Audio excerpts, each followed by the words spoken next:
అందరికీ నమస్కారం.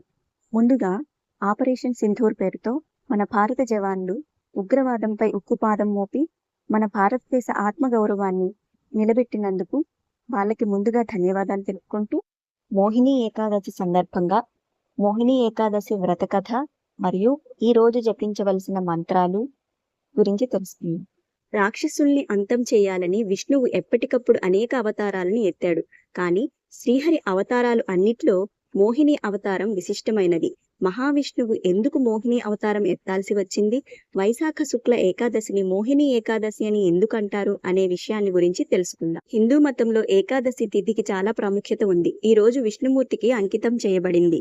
ఈ రోజున విష్ణుమూర్తిని ఆరాధిస్తే మంచిది. హిందూ క్యాలెండర్ ప్రకారం ఏకాదశి తిథి ప్రతి నెల 2 సార్లు వస్తుంది. ఒకటి కృష్ణపక్షంలో, మరొకటి శుక్లపక్షంలో. వైశాఖ మాసంలో శుక్లపక్షంలో వచ్చే ఏకాదశి తిథిని మోహిని ఏకాదశి అంటారు.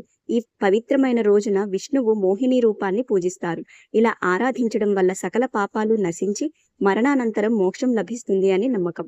ఏకాదశి తిథి మే 7, 2025 ఉదయం 10:19 మొదలవుతుంది. మే 8, 2025 మధ్యాహ్నం 12:29 ముగుస్తుంది. కానీ ఏ రోజు సూర్యోదయానికి ఆ తిథి ఉంటే ఆ రోజునే మనం ఆ తిథిగా పరిగణిస్తాం కాబట్టి మే 8వ తేదీ మోహిని ఏకాదశిగా పరిగణిస్తాము. అసలు వైశాఖ శుక్ల ఏకాదశిని మోహిని ఏకాదశి అని ఎందుకు అంటారు ఇప్పుడు తెలుసుకుందాం.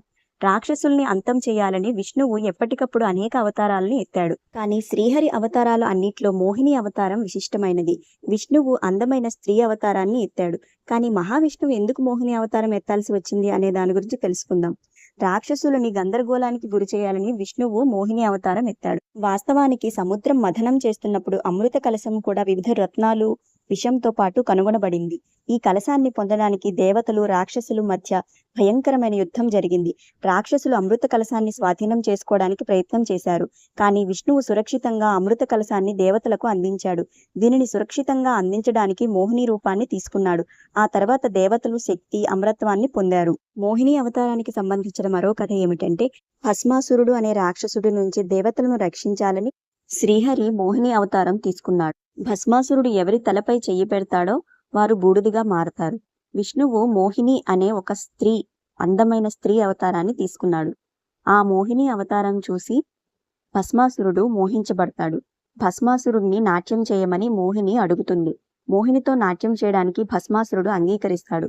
మోహిని ఎలా నాట్యం చేస్తుందో అచ్చం అలానే నాట్యం చేయడం మొదలు పెడతాడు. నాట్యం చేస్తున్నప్పుడు మోహిని తన తలపై చెయ్యి వేసుకుంటుంది. అది చూసి భస్మాసురుడు కూడా అలానే తన తలపై చెయ్యి వేసుకుంటాడు.